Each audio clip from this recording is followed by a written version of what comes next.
It was intriguing, wasn't it? Huh? It was intriguing. Seth Rollins, two-time Universal Champion. Hello, everyone. My name is Anthony Walker. Welcome to this SummerSlam review here for the Wrestling Matters podcast. Also on today's, I'll talk about it in a second, NWA, National Wrestling Alliance, finally breaking away from Ring of Honor. And in October, it seems that it ain't AEW, or ain't just AEW that's getting a TV deal, making their TV debut in the fall. The NWA are too. I'll get to that in a second, though. Right.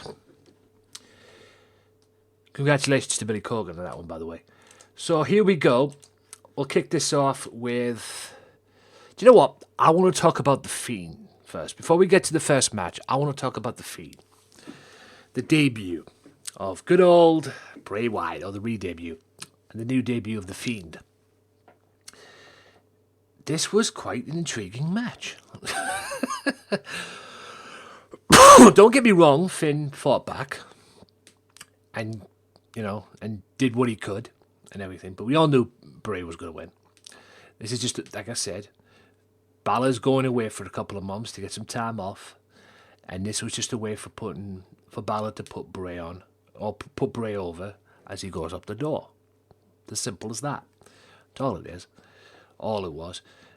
He went for Sister Abigail during the match, but it seems that Kevin Owens is not the only one with a finishing move from a legend. Because I'm pretty sure it seems to me, that Foley endorsed Bray Wyatt with the mandible claw. Because a couple of weeks ago, Bray hit him with the mandible claw. I think that could be his new finishing move, the mandible claw. I don't know. That was only Bray's first match as the Fiend, but it seems that the mandible claw is now Bray Wyatt's new finishing hold. Like I say, I could be wrong, but it seems it's going down that way. So Kevin Owens is not the only one who's been endorsed by a WWE legend in terms of the finisher. It also seems that Mr. Bray Wyatt has too, by Mick Foley, who was Mankind. But the thing with me about The Fiend was the entrance. It's still the same old entrance.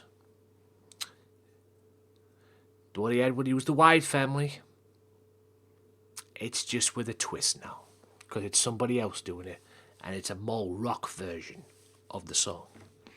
Like a heavy metal version of the song.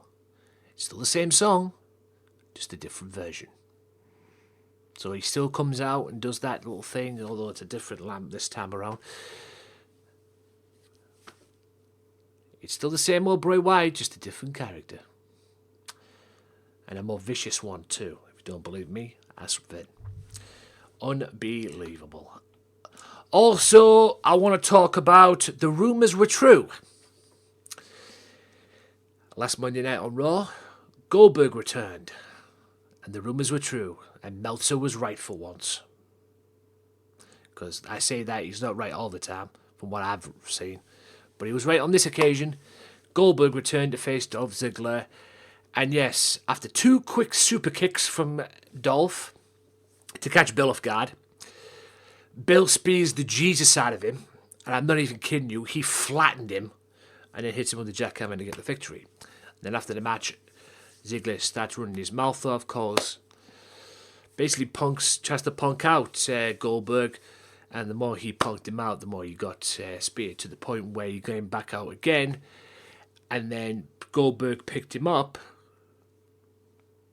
was going to do something again, but then realised it wasn't worth it, only for Goldberg to bounce off one rope and then run across the other to bounce off the other and totally flatten him with the spear. Absolutely killed him. Just flattened him. Unbelievable. It was unbelievable. Just flattened him right off the spear. Just bounces off one rope, bounces off the other, and then just pretty much kills him. So kills him to the point where basically Dolph did a backflip over. It was just incredible. Absolutely incredible.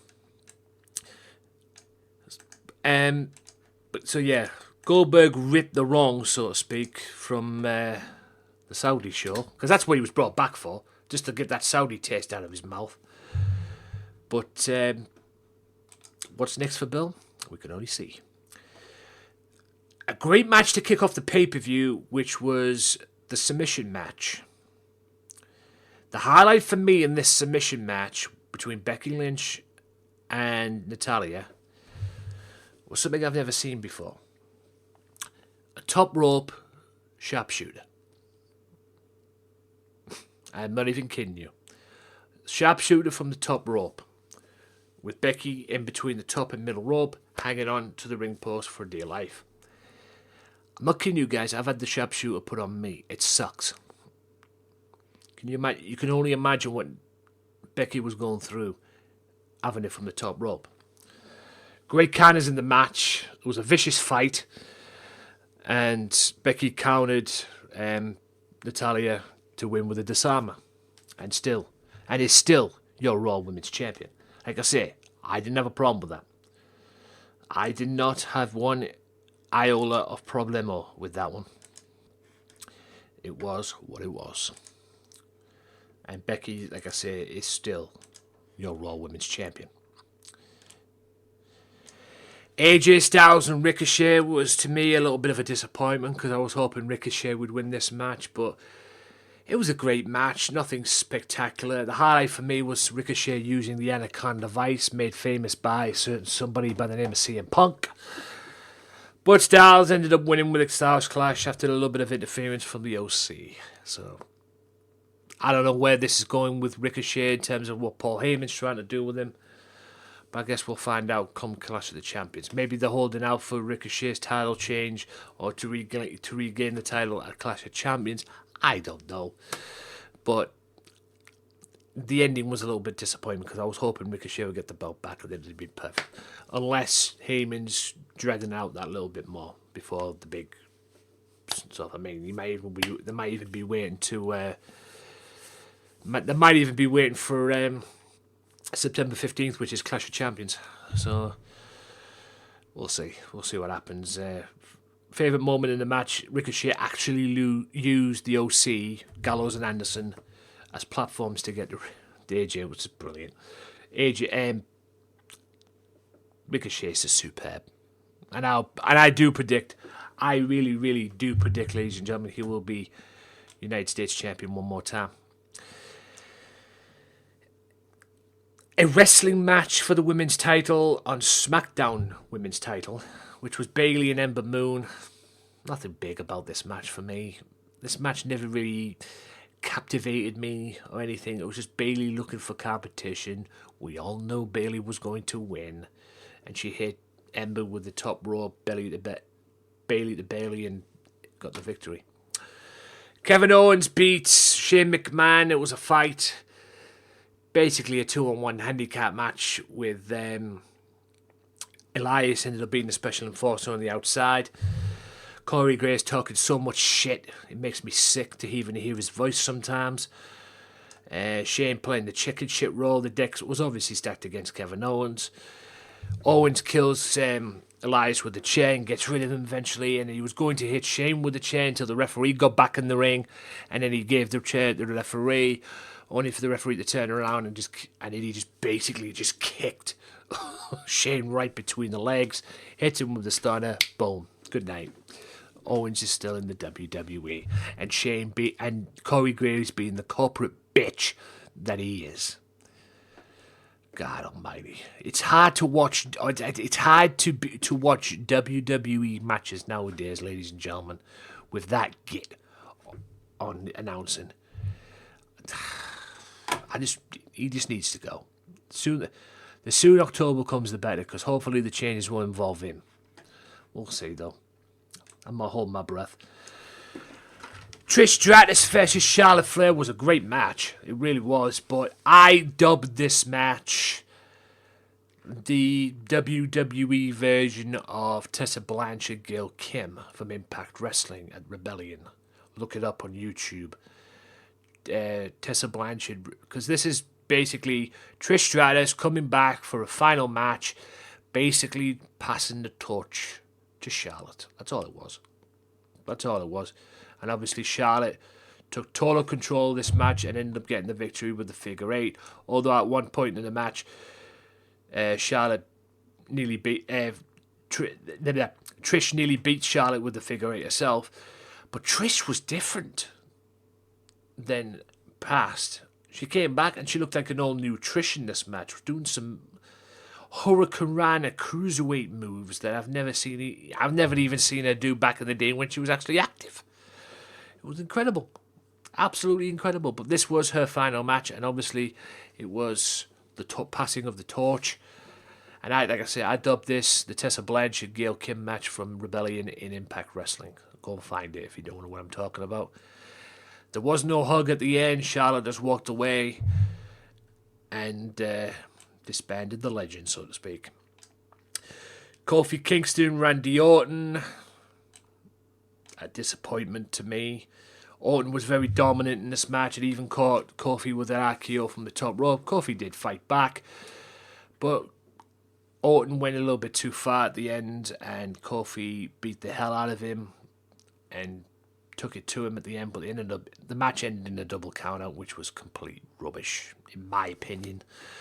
It didn't need to do that. But I genuinely think they're holding out for Hell in the Cell between these two, because now that Kofi's still the champion, I generally believe this is going to go all the way. This feud between Orton and Kofi is going to go all the way to Hell in the Cell, and Kofi will have to defend that title rather, in Hell in the Cell against Orton. Unless something happens September 15th, which we can only see. We can only find out, I suppose. I've already spoken about the Bray Wyatt thing, and Seth Rollins is now your two-time Universal Champion. He got him again. He got Lesnar again, and hopefully now it'll be Seth Rollins and Drew McIntyre in October at Hell in the Cell, hopefully. But we'll see what happens. The highlight of this match for me, bar none, was the frog splash on Lesnar through the announce table from the top rope. Just a gutsy performance by Seth Rollins, and I want to hear all the doubters out there what they've got to say about Seth Rollins. Because all these people saying, oh, people are fed up now with Seth Rollins. People have given up on Seth Rollins. Why have the fans turned on Seth Rollins? Didn't sound like that way tonight. Sounds like people are happy with Seth Rollins being Universal Champion again. Where's this going to go? We'll find out on Raw on this one. But hopefully this will now lead to him defending the championship in October against Drew McIntyre, like it's been rumoured, advertised. And hopefully Drew will win the belt there, should he get that championship match. Hopefully he will. We'll see in October. Like I say, we've got Clash of the Champions to get through first in September. So, with that being said, ladies and gentlemen, that is the main show. But I want to talk about Kickoff Show as well. Because in the Kickoff Show, Elias came out, started playing his little concert thing. And he had a bit of a confrontation with Edge, because Edge returned as well. Yes, Edge is back, it seems, that way. Also, Buddy Murphy had a bit of a run-in with Eric Rowan after what happened with him and Roman Reigns. And Rowan says, keep my name out of your mouth, kind of thing. So where's that going? I don't know. We will only find out on SmackDown. The Iconics got their rematch against Nikki Cross and Alexa Bliss. Thank the good Lord they didn't get the win, and Alexa Bliss and Nikki Cross go on and continue on as women's tag team champions, and the Iconics tag team title dream is over. Yes. And I don't care what anybody says. I've been told that these guys were good outside of WWE, but that's outside of WWE. This is inside WWE. And like JD from New York says, and other people have said, they are the moronics, not the Iconics, because they are complete and utter annoying little madams. Spoilt little brats who really are probably the two people probably the kind of people who, you know, them two being the only friends they have, each other, kind of deal. Which is, anyway, it was just rubbish.